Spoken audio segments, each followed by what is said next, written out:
Give it a second. G'day and welcome back to Uneducated Entrepreneurs. I'm Pete.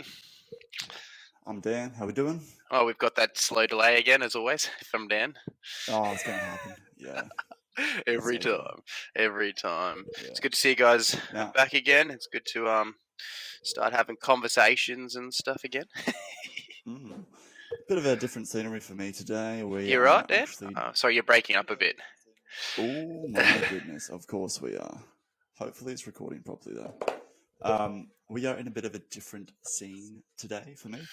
I am currently down in the Gold Coast, which is where we're just recording at the B&B that we're staying at. Before we get into it today, we're going to be talking about a bit of structure, how to start a business. We're going to be looking more at Pete's business, so brick and mortar. And before we get into that, if you click here, there'll be last week's episode, and then over here, there'll be the week before. There'll be tiles. You'll be able to find them. Check them out. We post every week. We almost missed this week, but we got there. So We got there in the end.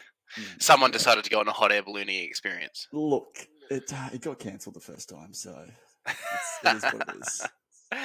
Yeah, it is what it is. But yeah, we're going to get into today, like Dan said, we're going to get into some business structure and starting a business, things like that.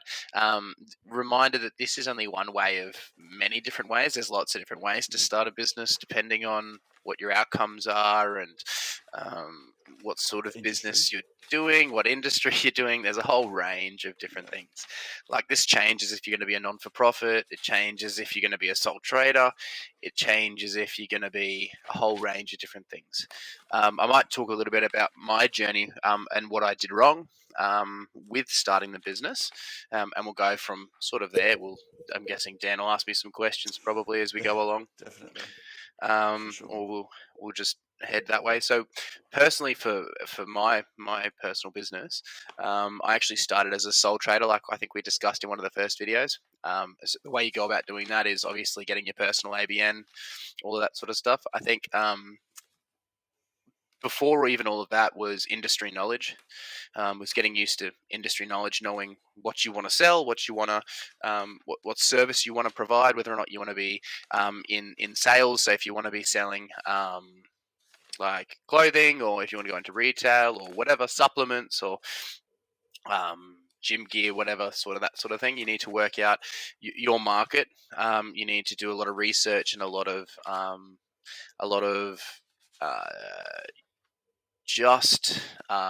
you just have to do a ton of research into your specific industry, which can be pretty daunting sometimes. You need to know your competitors. You need to know your specific clientele that you want to aim for, because you can be too broad or you can be too narrow. Making sure that you're very clear on that. This all comes down to, personally, what I would have done if I went back and started my business again was started with a business plan.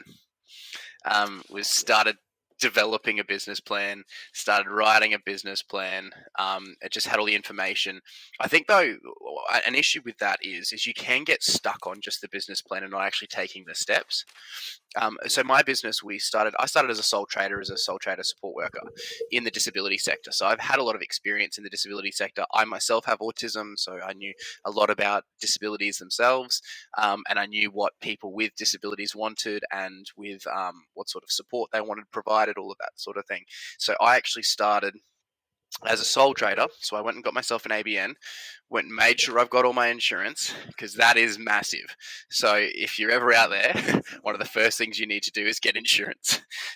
Just because if something goes wrong, if something goes wrong, you're up for it. So it can be a very scary and very daunting thing. So I went out and I actually went through an insurance broker. So find yourselves, I actually can't recommend a good insurance broker enough. One of the biggest things is they manage all of your insurances for you, and making sure you've got the right coverage, making sure you've got everything that you need. So if something does go wrong, you're not losing your house because of it. Right? So Yeah, sure. especially as a sole trader. So a sole trader is a bit more difficult to separate yourself.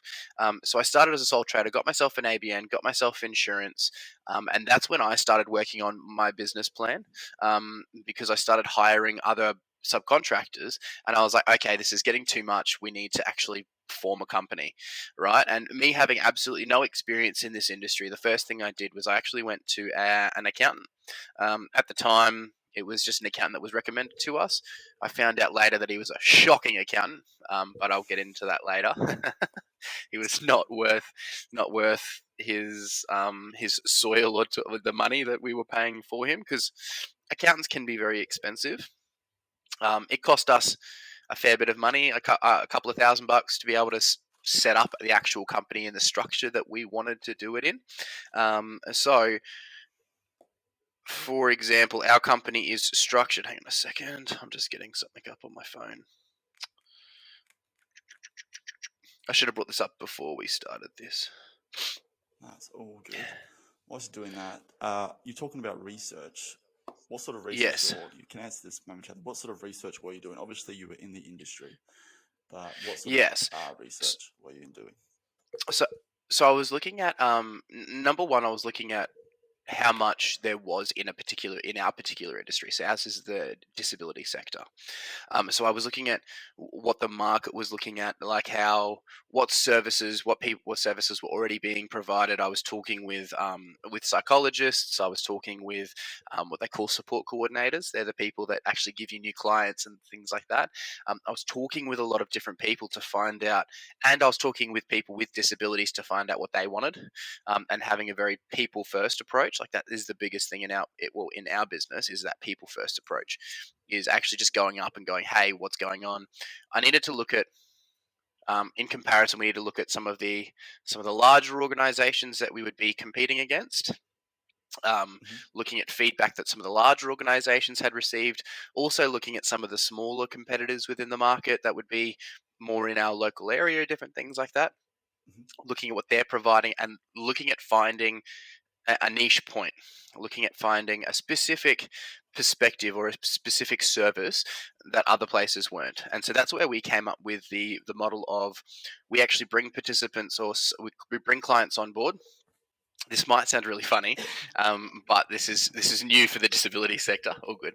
This is Hmm. new for well, not new for the disability sector. This is new in the NDIS. Is we bring a participant on board, and then we look for support workers specifically for that person.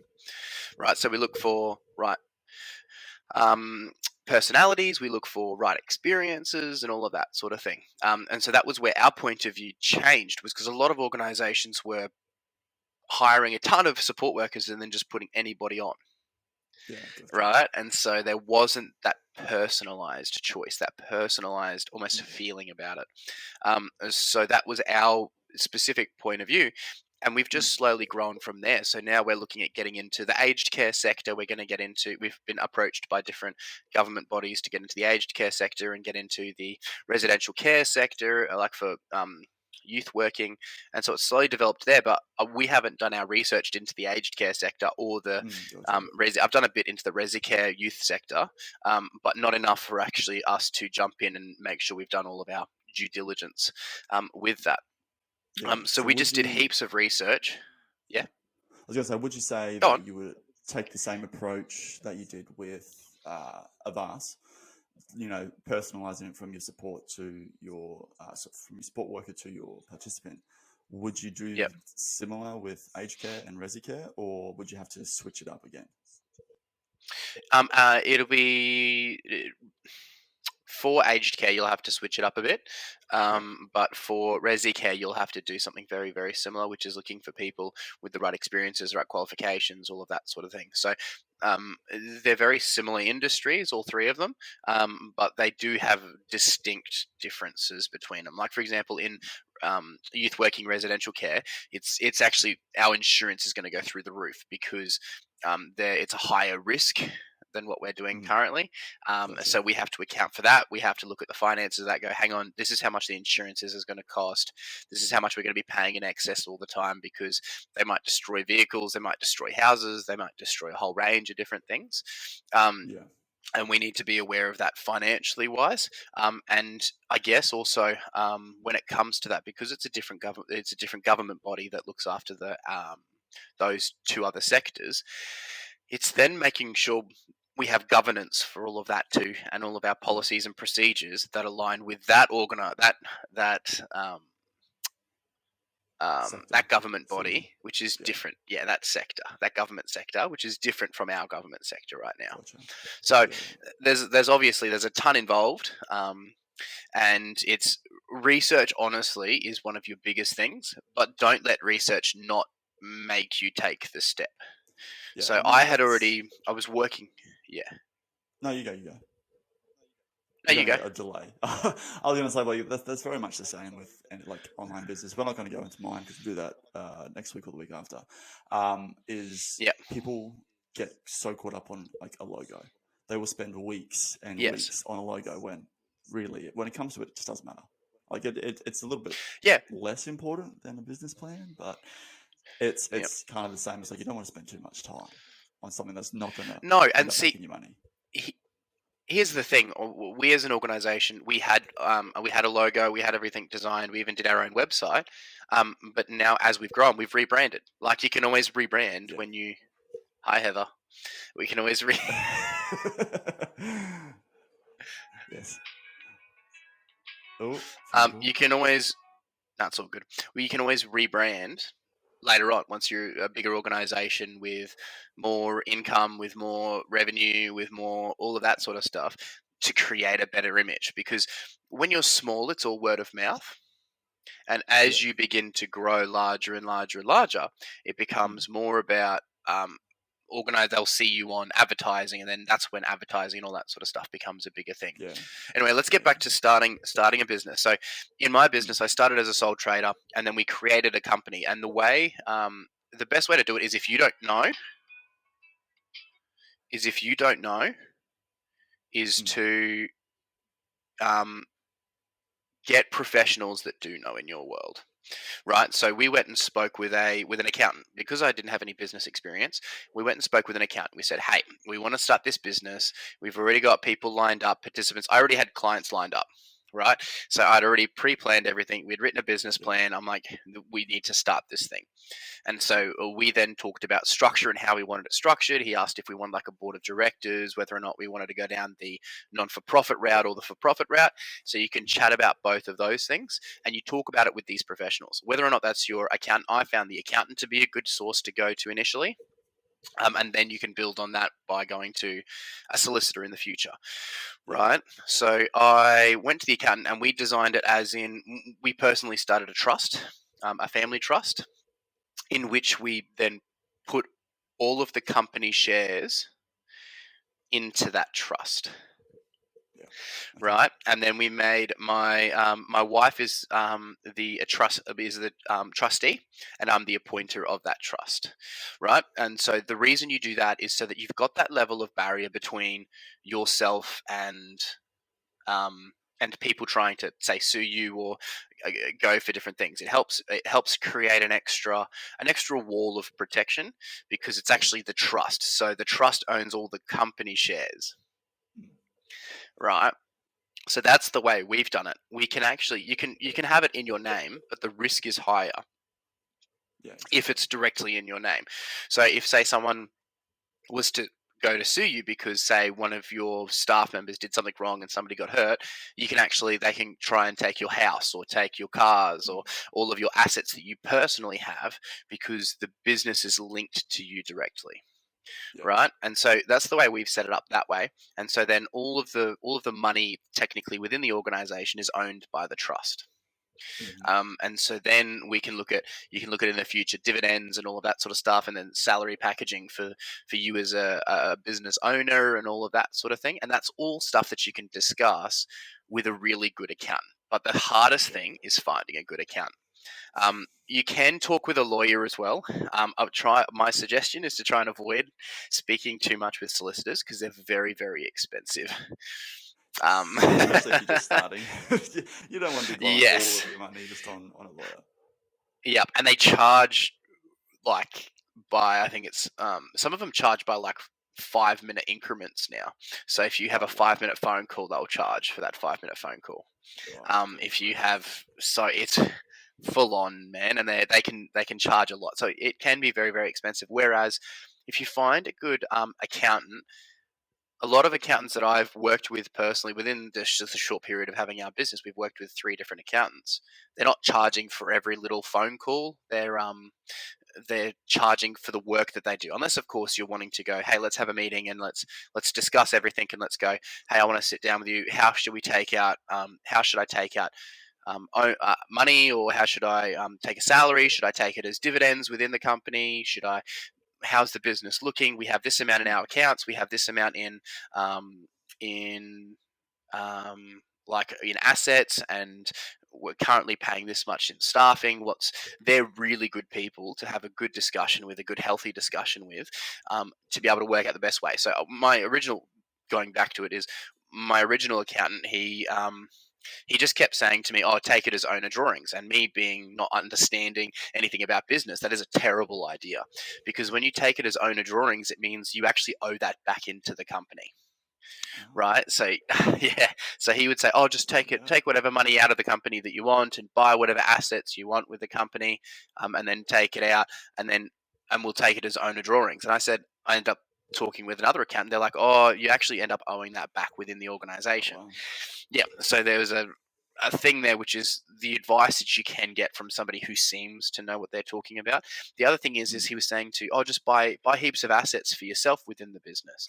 One or two yeah. things is, say for example, if you buy a vehicle, you've got to pay FBT, fringe benefit tax, right? Fringe Yeah. benefit tax, right? So that's Yeah. a large amount that you end up having to pay, which ends up being a negative on the business. So we have vehicles within the business that we're paying. Mm. I think it's 20 or 25% of that car's original worth every year Oh, wow. Gee. in fringe benefit taxes. That's rough. Gotcha.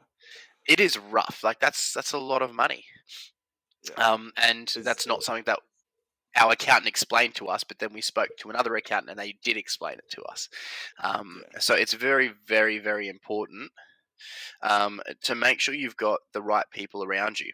We also, in the very beginning, I made a lot of mistakes with hiring of staff and starting stuff. So that was the development of the business was, right, is do your study, build a business plan, right? Because in a business plan, you can just find them. You can find them in lots of different places. Like you can find a Mm, basic business plan, I think, on the Commonwealth Bank website, right? yeah. Where you I think can, so. there's, they're everywhere. There's business plans, and it's almost like they ask you the questions, and you just answer those questions.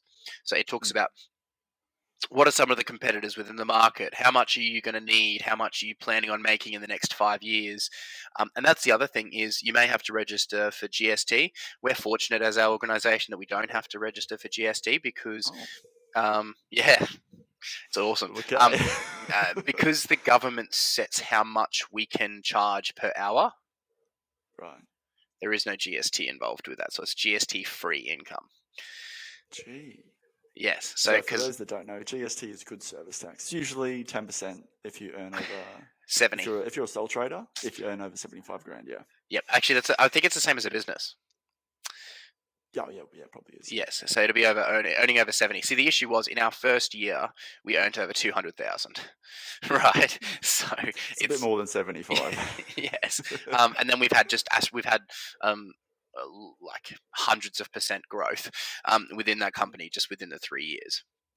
Right. And Yeah, so it's right. about, and as the business grows and develops, you realize that because we're a brick and mortar business, you've got to Mm, realize that things do change, and like your management is always changing, and you have to come up with new business structures. So when we started the company, it was just me.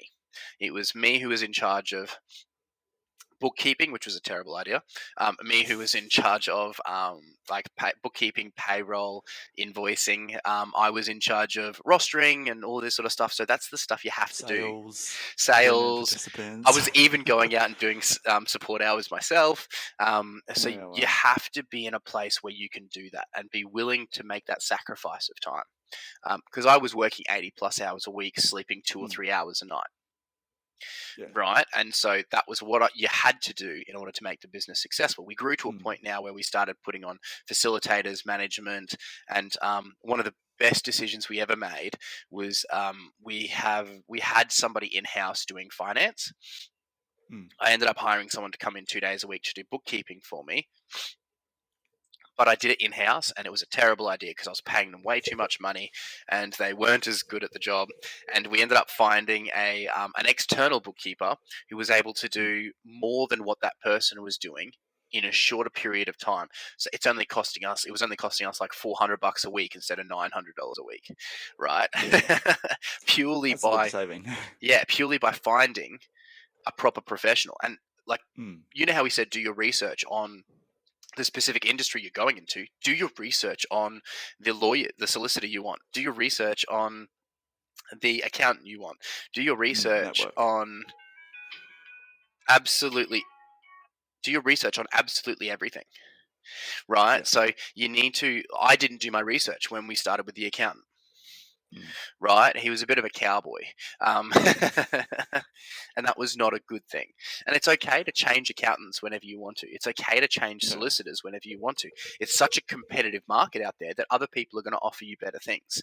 There's always better things out there. Don't go paying through the roof for an accountant or an accountancy firm that has millions and millions of well, not millions, but thousands of businesses that are worth Customers, millions and clients. millions of dollars. Yeah. Right. Look for businesses that are willing to offer you competitive pricing, because at the end of the day, accountancy is the same if it's a business that's making $200,000 in comparison to a business that's making $200 million. It's just extra Yeah. zeros. Yeah, exactly. Like, But less personalization, basically. yeah, the business itself, it's the same process.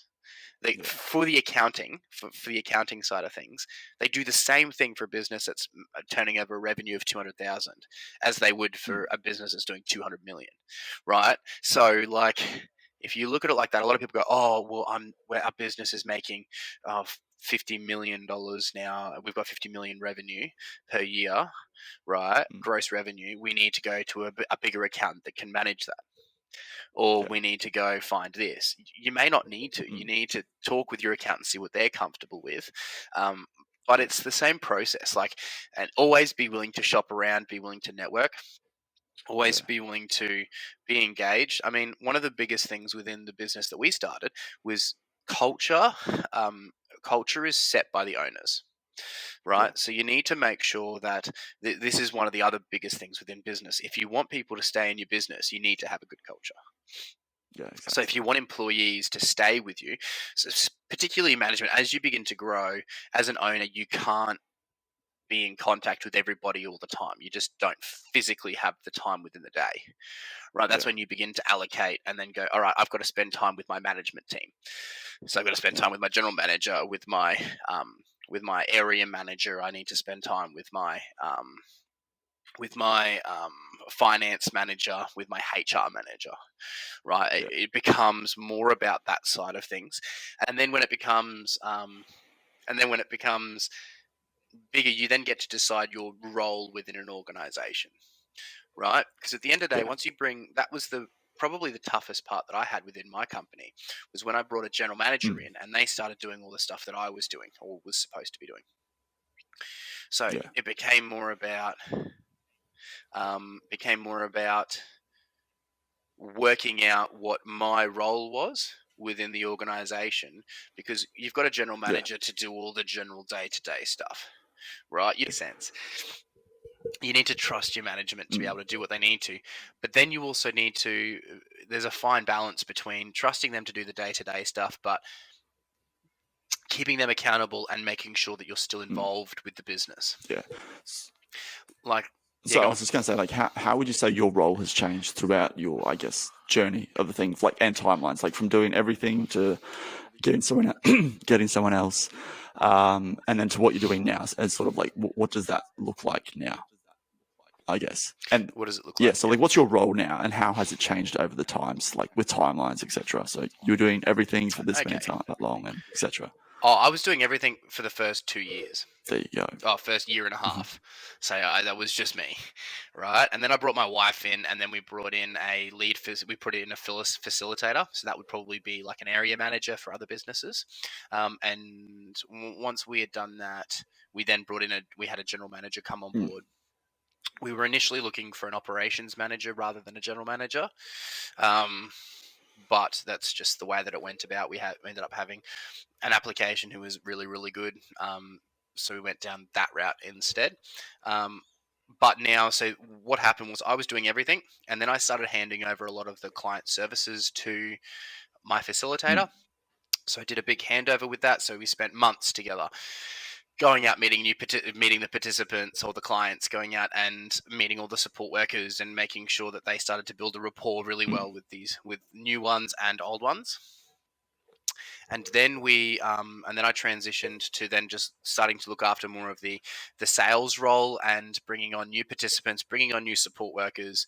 And then we brought the general manager on. I was still in charge of making sure, because at that point we still had an in-house finance Mhm. person who was working 3 days a week, and then we ended up putting him on 4 days a week. So I was overseeing that, making sure that receivables and payables were all up to date, making sure that profit loss statements were being done properly, and I was able to get all of that information to me, being the business Mhm. owner. And then I was also managing crisis. Yeah. Right. And so now I've got a general manager. I've stepped back from the crisis. I've stepped back from the day to day running of Mm. things. I'm going to change. And then it sort of has shifted again, whereas now I'm oversight and direction of the company and direction of the organization. Yeah. Right. So now I look at the bigger picture of things, and I go, Yeah. okay, this is the way we want to go. This is making sure that everybody's on the right path. We've got to try and reset culture maybe sometimes, or keep an eye on culture. We've got to keep healthy work-life balances. I've got to make sure that the finances are making sense, that we're not blowing budget all the time, and that we've got reserves, cash reserves, because cash is good, right? Yes. Having cash within the organization is good. So always, a big tip is always have a cash reserve, just in case. You just Mm. never know when things come up and you're in an emergency situation. For example, we had a car accident, or I had a car accident, and one of the company cars got written off, right? But we were required to have a company car. Mm. And so because we had the cash and reserves, I just went out and bought a new car. Yeah. Right. So being able, for emergency circumstances, to be able to do that, because the insurance was going to take a little bit of time, obviously, to get. The car was a complete write-off. Yeah. Not my fault. um, No. a piece of steel fell off the back of a truck and smashed into the car. It's gonna mess up a Um, car, definitely. yes. So yeah, that was what we did. I mean, and so cash is really, really, really, really important. Mm. Which is a bit different to what you would sort of think from a personal finance kind of thing. You want that emergency, but it's going to be a Yeah. lot more for the business versus Yes. what you need for your Yeah. emergency fund. So it is a bit of a Yeah. different look, business wise compared to personal. Definitely. Yes, I think one of the big things actually I did miss in the early stages was I actually brought a company on early on to do all my HR and policies and procedures. So that's a big step. Never miss that step when you're starting a company, Mm. because when you've got to have employees being able to follow policies and procedures, and that's where your legal barrier is. So we got a company on board that they do all of that specifically. So they come out and they meet with you, Mhm. and you go through policies, procedures, and they help you write up all those policies and procedures to make sure.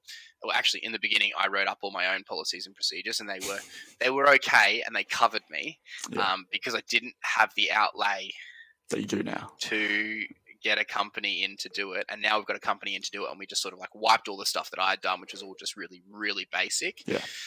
And then brought in a company that now we have like employee handbooks, and you have behavior management, you have all of that sort of thing, Yeah, gotcha. which is different because, I mean, like, say for example, if you're going into the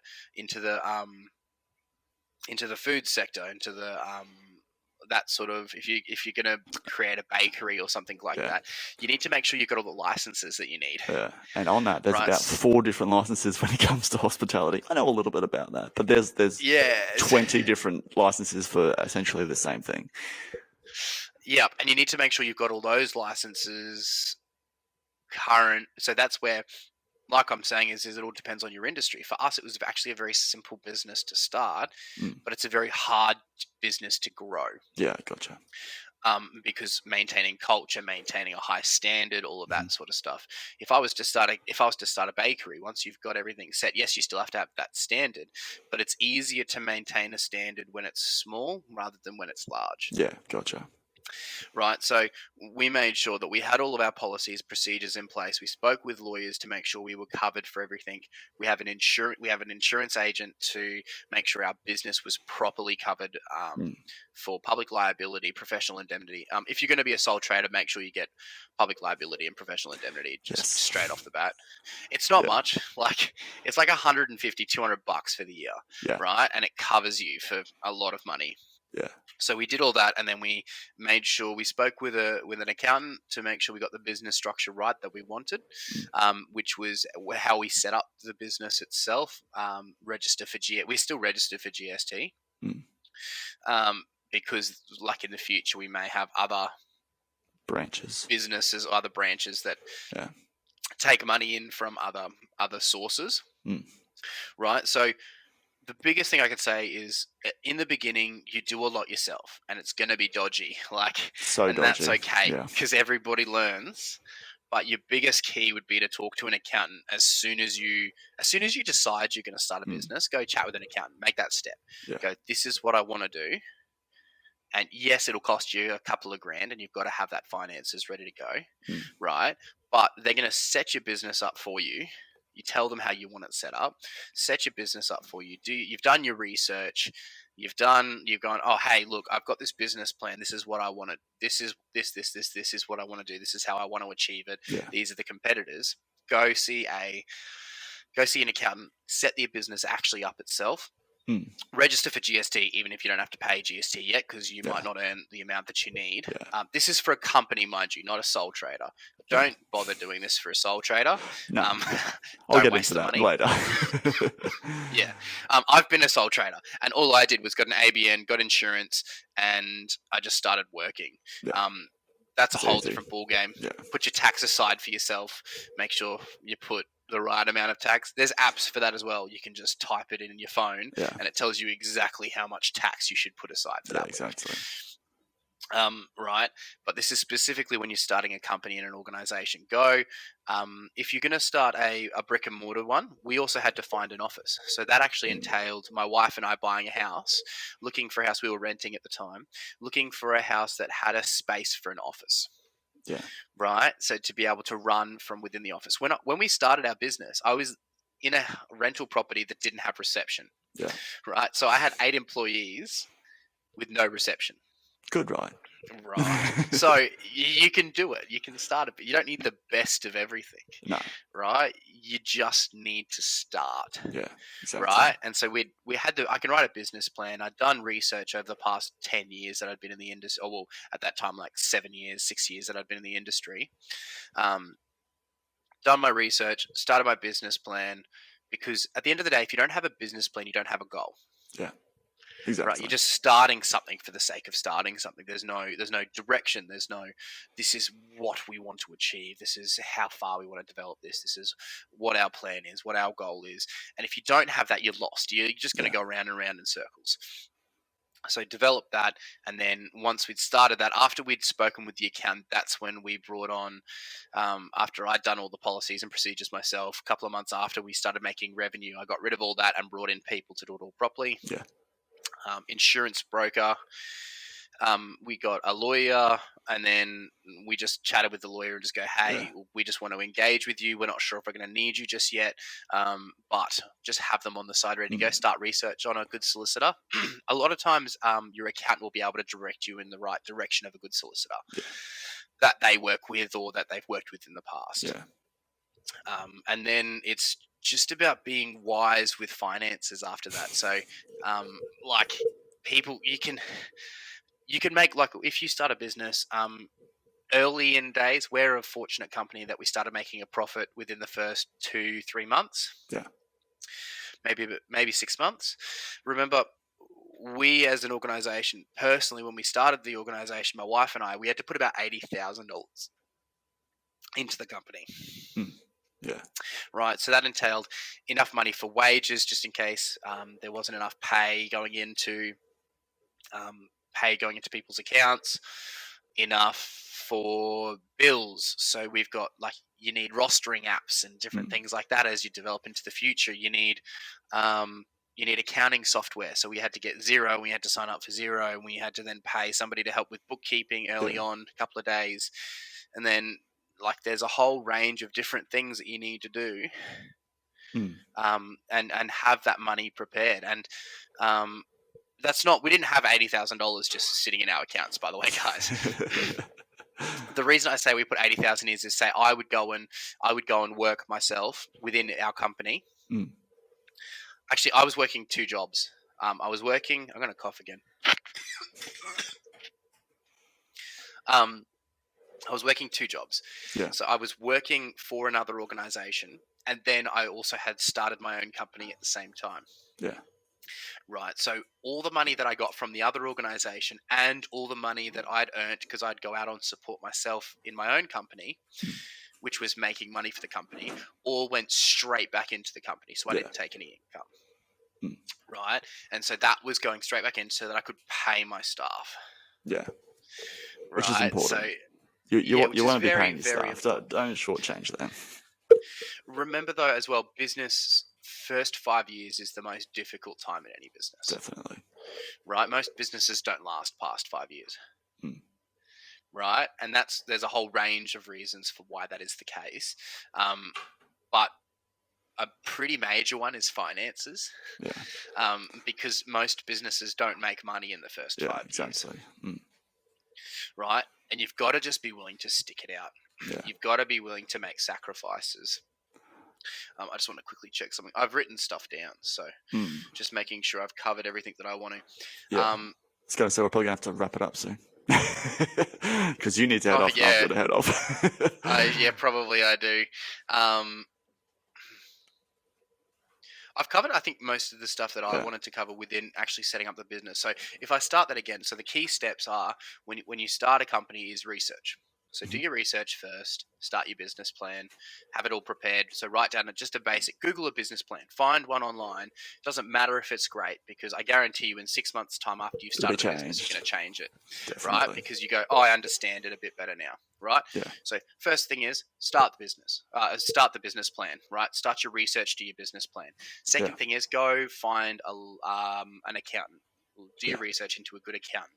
Talk to them, help them, get them to help you set up your business, the structure. Talk to them about how you want the structure, whether or not you want to set up as a non-for-profit, whether or not you want to set it up as a for-profit. Both of them have their benefits, so don't write off either one. You just need to talk that through with them, the professional, right? After that, once you've started the business, you need to obviously have sales and stuff like that lined up depending on the business. So start all of that. That would have come in your business plan and your research and your that sort of thing. So you need to be able to do all that marketing stuff. Get yourself a insurance broker. Do some policies and procedures yourself until you start making enough you can Google policies and procedures. Like everything's on the internet, right? It's not great because it's not personalized to your business, but just get it in place, submit it, and once you start hiring employees, make sure you're going through that process, and then find a HR company. So start with a HR company after you've been you have enough revenue coming through to be able to afford. There's some really cheap ones out there. They make you sign on for a period of time, but they're great because you can call them up any time of the day and go, I want to get rid of this person. Help me fire this person. And they'll tell you how to fire them, right? So they'll take you step by step, and they'll even send you all the paperwork. And ours costs us like $400 a month or something, right? So it's so cheap. So get them on board. They can redo all your policies and procedures, get everything done. So then get your insurance broker. So make sure you've got your insurance, you've got your policies and your procedures, and you've got your accountant. And then you from need there, ABN as well. You need an ABN. But your ABN is where you'll do it through your accountant. So your accountant will help you set up all of that because it's a different it's not just a personal ABN. It's a company ABN, right? Because there is actually a couple of, you can set the company up in the wrong industry, Which would and be then awkward. yes, and then you have to change all of that again. So do that through a professional. That's their jobs. That's what they do. That's what they're paid to do. That's what their experience is. So go that way. Yeah. So after you've done that, so then you should have your governance with all your legal stuff through a HR company, or through, you can do it through a lawyer, but they're really expensive. Yeah, you can do it by yourself as well. Just so I know, You there's can do it by a yourself. website. I'll link it down below. Termly.io. It literally goes through step by step, like what your business is, etc., your fields, and then it gives you a copy of it, and you can literally just put it in your paperwork or on your website. Definitely. Yes, so do that. You can do that too. So that's what I said. Everything's on the internet. You can find things. I found all of our contracts and everything like that. I did all that myself in the first 6 months, and then I brought in a company to do it for us, so that we didn't have to. And if there was any issues, they could handle it themselves, right? So do it yourself. Do your policies, procedures, all of that sort of stuff yourself. Just try and cover as much as you can. Insurance is huge. Just get the right insurance for your specific industry. You can do that yourself as well, but I found that if you go through an insurance broker, they can get it cheaper for you. Yeah. And they manage the insurance for you yourself. So if you have a car accident, you call them up and go, hey, my car's written off. They're like, okay, cool, we'll start the claim. And they'll do the claim for you. And they'll push for you to get all of that. Right? And then, so business plan, see an accountant. And once you've seen the accountant, you've actually pretty much started your business from that point there. See an accountant and get insurance. So don't start without getting insurance and your policies and procedures. Yeah, especially if you're dealing with other people. Yes, you can have a business set up. So we set our business up early in June, right? But we didn't start trading until July. So that's a cool tip to have, is if you're going to start a business, you can have the business started earlier, but then don't start the actual business until the 1st of July, because you're going to have to pay tax fees and all of that sort of stuff, and accounting fees and all of that. So don't start trading until later. Nice little tax hack right there. Yeah, because we were going to do it, and then we thought about it. We were like, hang on a second, does that mean we have to pay you to do taxes for He goes, yes. And I was like, well, stuff that. We're not going to start trading until this time. And so then we started trading on the 1st of July. It makes it easy, makes it nice and neat for everything anyway. But yeah, just it's so important. And then it's starting to build your networks, and that's where the fun starts to begin in development of the business, and dealing with problems within the business, and things develop and grow. So that's a little bit. Oh, I didn't really talk about finding a appropriate place of work. So we, like I said, we found it in our house. We ended up buying a house with it's a 2-story house, and the bottom half of our house is all office. So we run out of there, and then we have the top where we live. So, but that may not be suitable for us in the future. Or if you're doing a bakery or you're doing a retail store, you might need to find a proper location. Yeah, exactly. Unless you're going to do it online. I don't know how you could do bakery online, but you can do retail online. I'll go into that. Don't even worry about it. So that's a little bit about it. I mean, if you want to have more, we're more than happy to have a chat more about how to do things. And if you have any questions, drop them down below. Any questions, drop them down below, or you can head over to our website and send us a message over there as well. Yep. All those links will be down in the description. So, Sweet. with that said, make sure you like, subscribe, hit that bell, and we will catch you next week. We are having Nathan on. Yes, we are. He's definitely coming. No, next week. He is going to be there. Yeah. So this is Nathan, the man, the myth, the legend, the guy I've been talking about the last month. He's COVID clear, so we're good now. Yeah. So we'll keep you in touch. I guess up to date with that, and we will see you next week. You have a great week, guys, and catch you then. Have a good one, guys.